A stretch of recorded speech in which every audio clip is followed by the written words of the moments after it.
Sabihin mo, energy! Pag sabihin radyo, sabihin mo, energy! Lihim ng liham. Ang pinakamakulit na girlfriend mo sa balat ng radyo. Isang magandang morning sa inyong lahat! Ako pa rin po nag-iisang girlfriend mo sa radio. My name is Lindsay. Makulit pero may puso. Handang makinig sa mga kwento mo. Alam mo, feeling ko kailangan mo na siyang iwan kasi it doesn't make sense.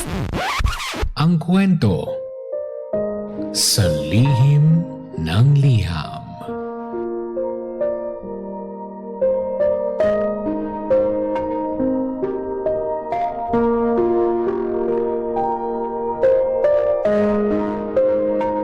Mahal kong Lindsay. Magandang umaga po sa lahat ng nakikinig at patani rin sa mga bumubuo ng Energy FM's Lihim ng Liham.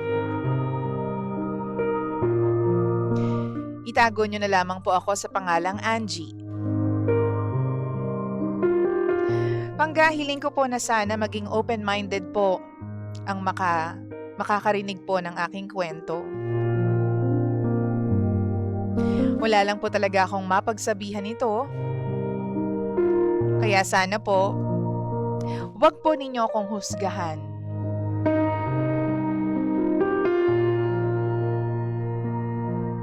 I met this guy when I was in college, Pangga. Nasa iisang grupo po kami. At ang pag-amin niya sa akin ay na-love at first sight daw siya sa akin. Ako naman, nahulog na rin ang loob ko sa kanya dahil sweet at sobrang maasikaso siya. Pero MU lamang kami. Never naging officially mag-boyfriend. Bakit nga ba hindi? Kasi lagi naming iniisip yung sasabihin ng mga kagrupo namin.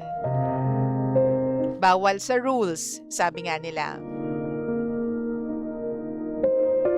Pangga lately lang namin na-confirm na mutual pala ang feelings namin para sa isa't isa. Kaso nga lang, this time, hindi na po pwede kasi pamilyado na kami. Legally married pa pareho. Siya naman, hiwalay na sa asawa pero hindi pa rin legally separated. 3 buwan pa lamang kami nagchat-chat at nagtatawagan, DJ Lindsay, pero naging malakas ang connection namin sa isa't isa. Kasi nga, nagkaaminan na kami. Inamin namin na mahal pa rin namin ang isa't isa.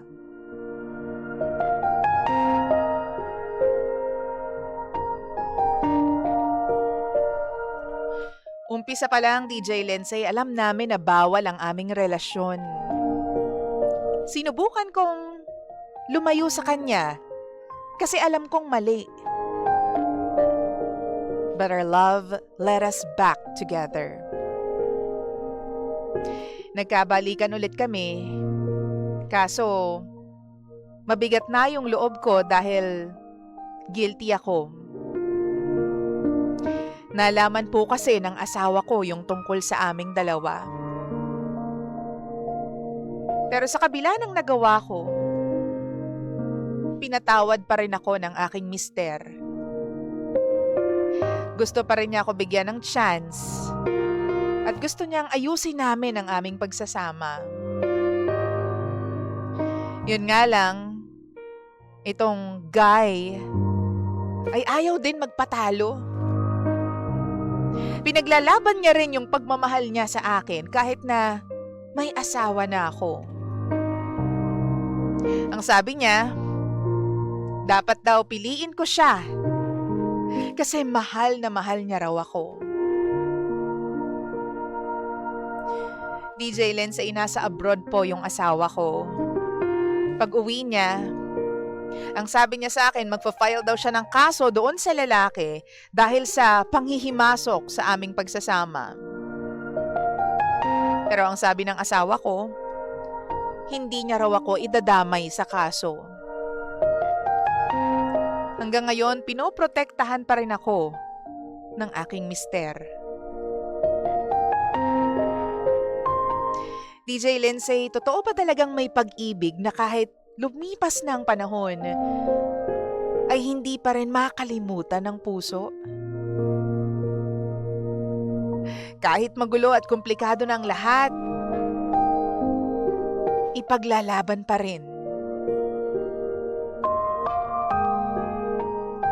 Pangga, 2 na sila ng asawa ko. 2 na silang nag-aaway dahil lamang sa akin. Napakahirap pong pumili between the past, pero never naging kami. At sa present love, nasubok na ng panahon. Nahihirapan po ako ngayon at nasistress na rin po ako.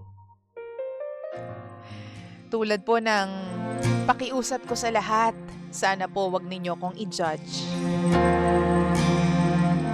Maraming salamat po, lihim ng liham. Ikaw na pala